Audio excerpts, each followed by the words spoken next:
Welcome to our channel imagination. तो आपका हमारे काल्पनिक दुनिया में स्वागत है। चलिए आज हम बात करते हैं आइसोटोप, आइसोटोन और आइसोबार्स के ऊपर, समस्थानिक, समन्यूट्रॉनिक और समभारिक के ऊपर। तो आज का टॉपिक हमारा आपके सामने दिख रहा है। चलिए शुरू करते हैं कि आज हम पहले टॉपिक से स्टार्ट करते हैं आइसोटोप से, समस्थानिक से। तो बात में ही इसके पूरे चीज का राज खुला, रहस्य जो भी है ये खुला हुआ है इसके शब्द में। शब्द को ध्यान से पढ़िए। सम मतलब समान, इक्वल। स्थानिक, स्थानिक का मतलब स्थान, जिनमें समान स्थान हो। स्थान का आशय होता है उनके पोजीशन से, ठीक।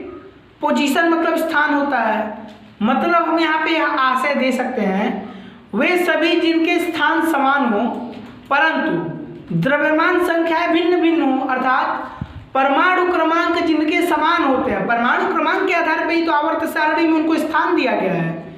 इसीलिए हम कह सकते हैं कि इसकी परिभाषा देखिए, जिन तत्वों के परमाणु क्रमांक समान परंतु परमाणु भार भिन्न भिन्न हो वह समस्थानिक कहलाते हैं।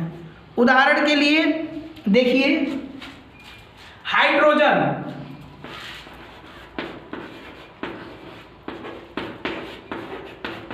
हाइड्रोजन का हम एग्जांपल लेके बात करेंगे। चलिए, हाइड्रोजन एटॉमिक नंबर 1 होता है।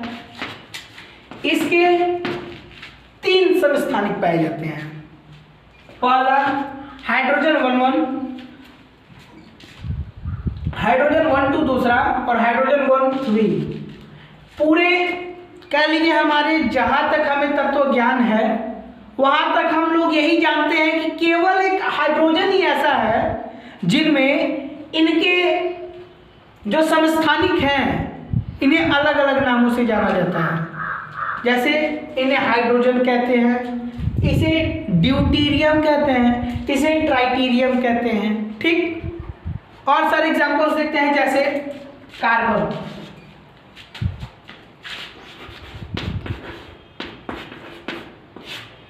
चलिए कार्बन के बारे में देखते हैं। कार्बन का एटॉमिक नंबर 6 होता है। इसके 2 समस्थानिक का हमें ज्ञान है, एक कार्बन 12, दूसरा कार्बन 14।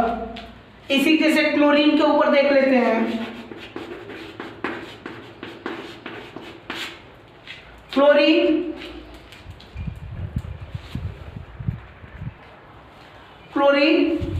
क्लोरीन का एटॉमिक नंबर 17 होता है, उसका परमाणु क्रमांक 17 होता है। और इसके भी संभवतः 2 कह लीजिए समस्थानिक आइसोटोप्स पाए जाते हैं। पहला क्लोरीन 35 एंड दूसरा क्लोरीन 37, ठीक। इस तरीके से आप चाहें तो ढेर सारे ढूंढ के आइसोटोप्स लिख सकते हैं। चलिए अब अगले टॉपिक में बात करते हैं। हमारा अगला टॉपिक क्या है? आइसोबार, समभारिक, ठीक। चलिए समभारिक के ऊपर बात करते हैं। नोट डाउन करते रहिए, जहां भी आपको समझ में आता है उसे वीडियो को पॉज करके और आइटम जो भी है प्रोडक्ट उसको नोट डाउन कर लीजिए, मटेरियल को, ठीक। चलिए आगे बात करते हैं हम समभारिक के ऊपर। यहाँ पे भी देखिए, सॉरी मैंने सम को ऐसे लिखा है, आप ऐसे समझिए सम को।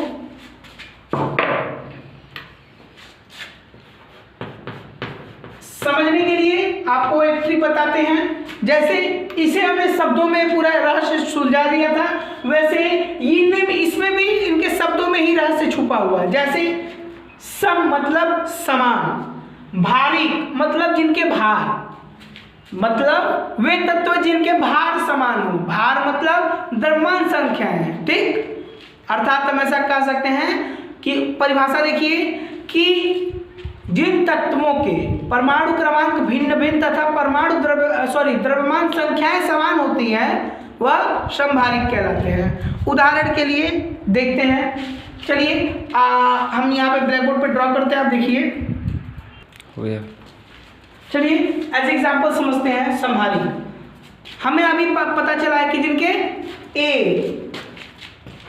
ए सबके इक्वल होनी चाहिए, सबके इक्वल होने चाहिए। ए मतलब द्रव्यमान संख्या है, भले ही जो जेड है वह इक्वल ना हो, ठीक, चलिए तो एग्जाम्पल के जरिए देखते हैं। हमारे पास 3 एटम्स हैं, आर्गन, पोटेशियम, कैल्शियम। आर्गन का एटॉमिक नंबर 18, पोटेशियम का 19, कैल्शियम का 20। पर यहाँ पे पर आ गया, पर क्या, इनके जो एटॉमिक द्रव्यमान संख्या है, मास नंबर्स, वो सबके 40 होते हैं, सबके 40 होती हैं। कैसे? अब चलिए हम इससे न्यूट्रॉन्स के नंबर्स को अलग कर लेते हैं और देखते हैं।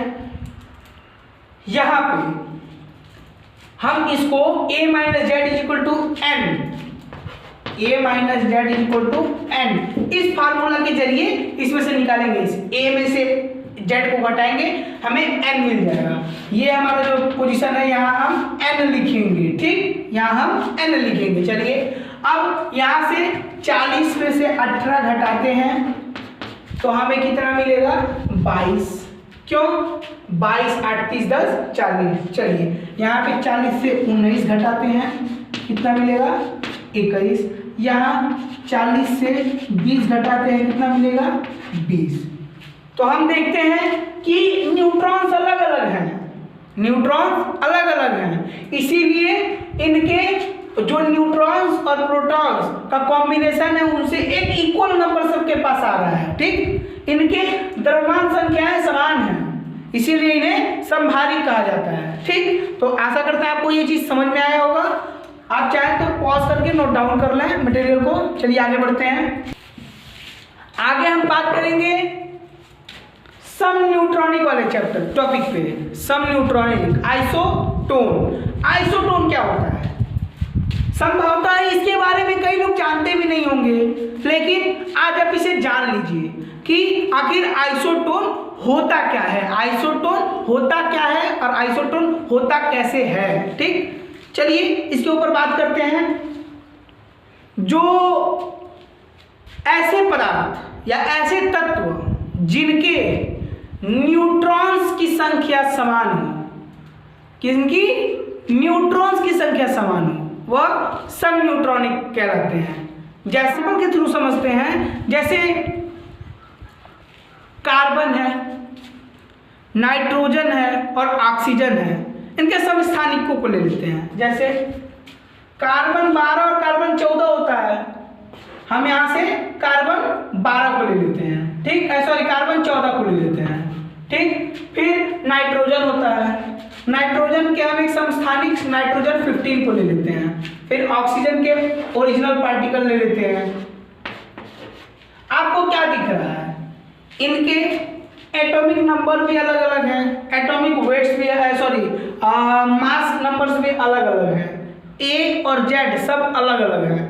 फिर ये सब न्यूट्रॉनिक कैसे हुए? चलिए देखते हैं। इनके हम न्यूट्रॉन्स निकालते हैं। फार्मूला आपको पिछले लाइन में भी हमने देखा था, a minus z is equal to n। इससे इसको घटाएंगे और हमें न्यूट्रॉन मिल जाएंगे। ठीक, चलिए कार्बन के लिए इसको करते हैं।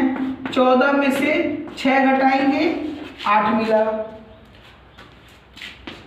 15 में से 7 घटाएंगे, 8 मिला। और आगे फाइनल में 16 में से 8 घटाएंगे, 8 मिला।